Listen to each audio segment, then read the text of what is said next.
All right, let's dive right in. We're talking about how to craft a pitch deck that actually gets investors to lean in instead of tuning out.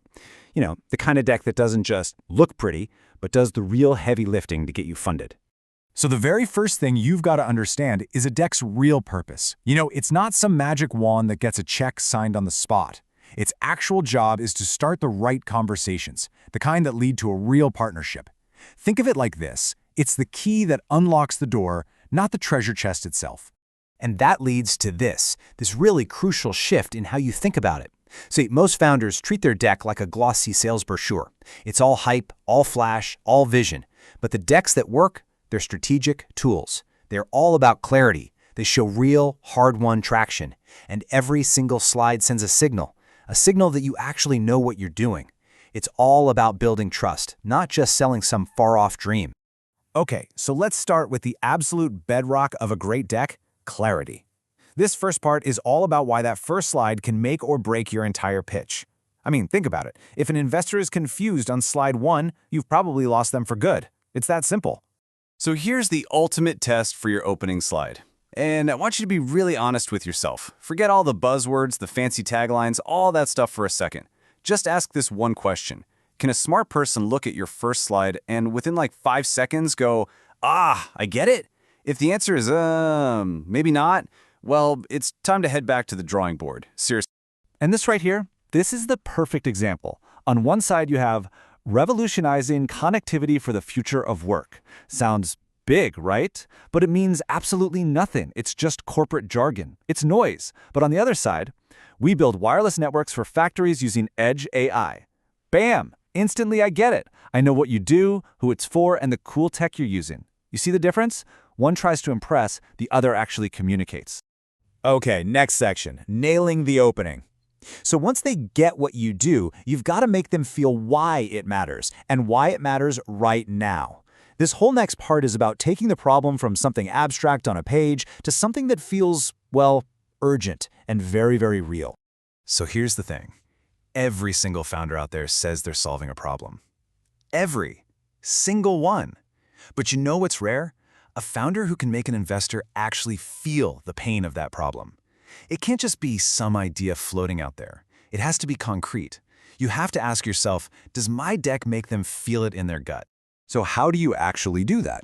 Well, for starters, you show what it costs people to not solve this. Quantify it. Put a number on the time wasted, the risk involved. But the most powerful thing, you have to show that your insight isn't just some theory you cooked up. It's earned.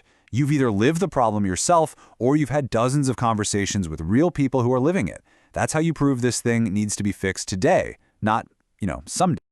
All right, part 3, proving your edge. So we've got a clear, urgent problem. Now we get to the good stuff, the core of your venture. We're talking about your solution, the proof that it works, and maybe most importantly, what makes you the only ones who can win. This is the how and the why you. Now, this is a classic trap, and I see it all the time, especially with really technical founders. You fall in love with the how, the elegant code, the complex algorithm. But listen, investors, especially at this early stage, they care about the what. What does your solution do for the customer? What's the outcome? You've got to focus on the result, the so what, long before you get lost in the weeds of how it all works. Okay, let's talk traction. And look, even if your numbers are still small, that's okay. They can be super powerful if you frame them the right way.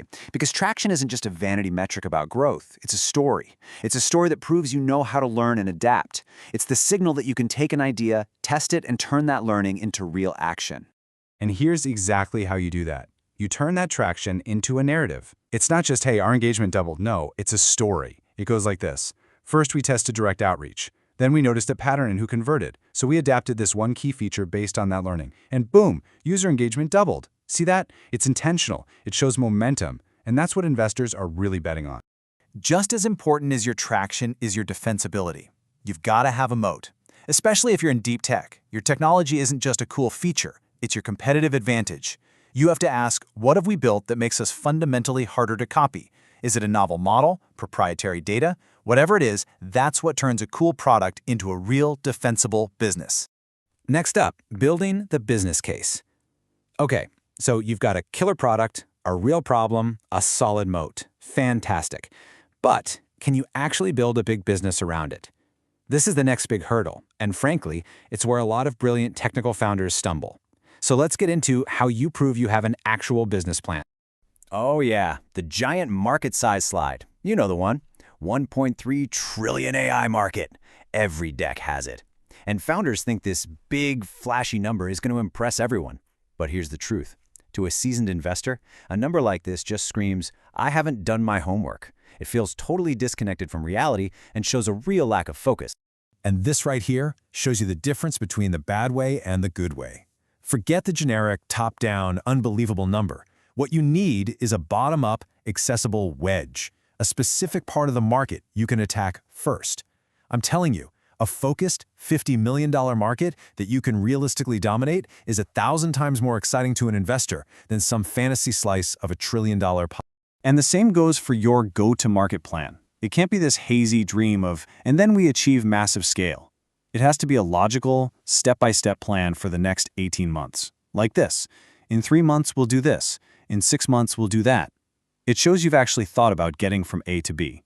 It proves you're building with deliberate, strategic steps, not just, hoping for the best. All right, final section. Beyond the slides. We're talking the ask, the team, and the conviction. We've nailed the product, the market, the plan. Now for the final pieces. And these are a bit different. They're less about the data and more about building that human trust, that real conviction. Honestly, this is where you can seal the deal. When you get to your ask slide, there's only one rule. Be clear and be confident. No hemming and hawing, no being defensive. Just state the number. We are raising $500,000. Simple, direct. It shows you know what you need. And then, right after the number, you have to tell them what that money buys. Give the money a job. That $500,000, it unlocks 12 months of runway. It gets the product production ready. It lands our first 5 paying pilots. You see? You're not just asking for money to survive. You're asking for money to hit specific, de-risking milestones. It proves you'll be a good steward of their capital. Now for the team side. And look, this is not just a bunch of fancy logos and degrees from impressive schools. That's not the point. The whole slide has to answer one single question. Why are you the people to solve this? It's about your unique insight, your ability to get stuff done, and that fire in your belly. Because at the end of the day, that's what they're really investing in. And that brings us to the last piece of the puzzle, and it's maybe the most important of all. It's not what's on the slides, it's how you deliver it. It's about having this sense of calm conviction. That's the feeling that sticks with an investor hours, days after your meeting. It's the feeling that you're not there asking for permission. You're laying out an inevitable future, and you're simply inviting them to come along for the ride. So as you go back and look at your own deck, I want to leave you with one final question to ask yourself. Go through it slide by slide and ask, is this building trust or is this just selling hype? Because really, the answer to that question will make all the difference in the world.